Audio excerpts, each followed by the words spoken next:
ability. Dave can do stand-up. He can write sketches. He can think of characters. He can write movies. He's got a visual sense. Like he's got the full portfolio. Yeah. So the idea that he didn't like. I don't want to come on here and be like the Dave Chappelle doesn't exist. Like that's not the truth. The truth is, well, you're talking about a guy that cracked under pressure. It's all right. It's not. Doesn't mean he sucks. He's still one of the greatest comics ever. Yeah, I knew early on in '97 that people were going to give me too much credit or him too much credit. So we had a deal.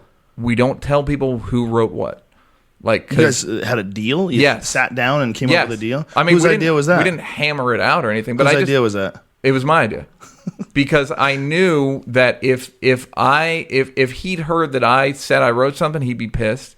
And if I heard that he wrote, like, if it doesn't serve the team. When people ask who wrote that joke, They don't have your best interest at heart. They basically saying they're going, hey, where's which one link? of you two can I discount?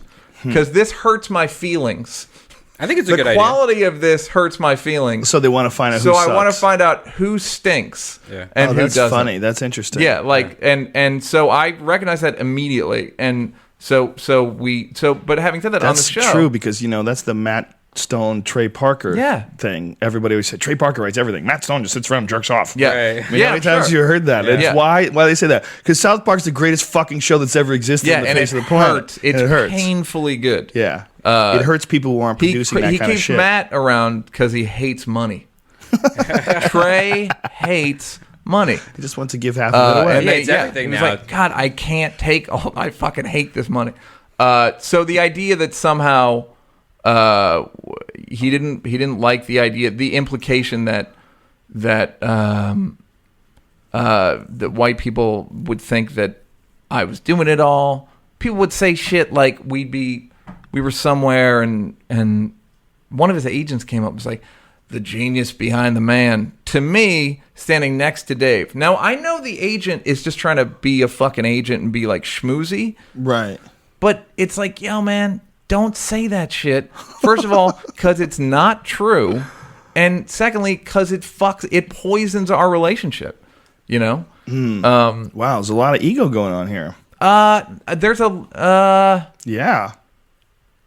a lot of ego going on. People get into show business for attention, like, for personal attention. At some point, though, the idea is to steer it towards the work, right? To steer that energy into, instead of it being personal attention, the real satisfaction is creating something that's really good that people love and people respond to. Yeah, people still love it. But the thing is, if you're surrounded by people, there have been some studies where they said, what is they put people in a situation, a bunch of volunteers in a situation, and they asked another group of volunteers, what do you think these people will do and why?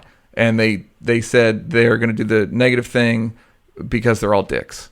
So the people did the thing, this group did the thing over here, and they all did the negative thing. And these people said, yeah, because they're dicks. And then they put these people in it, and they did the exact same thing. Not because they're dicks, it's because as a human being in that situation, you're going to do the thing. People don't know how they're going to react in certain situations. And most of the time, it is circumstantial. It's not characterological. And that's the thing with this is, I think, if I had been Dave, it's very easy for me to say I would have treated Neal differently. But again,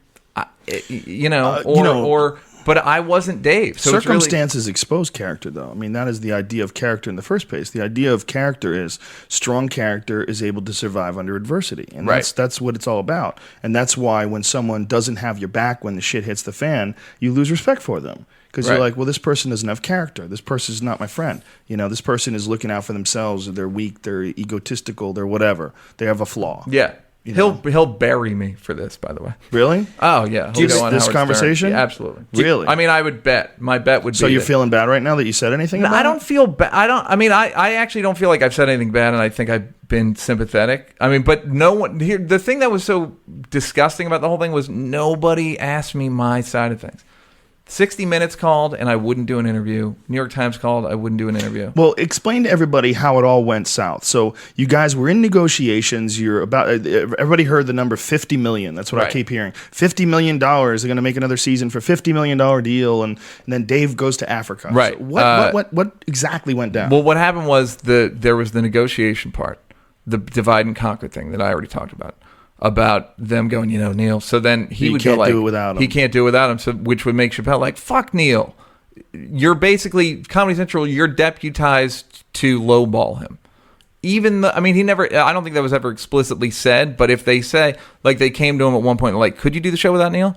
And they had poisoned me to him so much by that point that he was like, yeah, but it would take 3 people. Could you have decided to get together and form a partnership in the form of some sort of a corporation and say this corporation is what you are contracting to do this television show, and the fee for the corporation will be X. Right, and but there was also you guys the idea could split it up in some sort of a legal thing, so you don't have to worry about this ever again. Couldn't that have been done? That could have been done ahead of time, but we're not a fucking team.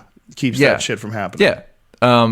So at that point, there was the divide and conquer thing, and so all right, yeah. So our relationship was pretty much once my deal was closed. You couldn't call him and go, "Yo, dude, this is how eventually it is." I did. And eventually, literally, we're both on the phone. I'm crying. Oh my god! And I think he may get out of my house right now, Joe. This is how. This is what a bitch I am. Tracy Morgan would stab me right now. So I'm gonna cook a steak for you after this is over. And show you I'm crying. I think Chappelle may have been crying. He was definitely tearing up. On the phone? Yeah. How do you know he's tearing up on the phone? Yeah, you can. Just hoping. Vocally. You guys on Skype? We were on iChat, and it was basically like, dude, like, what are you doing? Like, and then so finally it was, I basically said, like, why are you doing this? Like, your deal's closed. But they made, basically, his deal was closed, right? Bunch of money. And then my deal was open, but they made it somehow seem to Dave like any point for me was a point against him.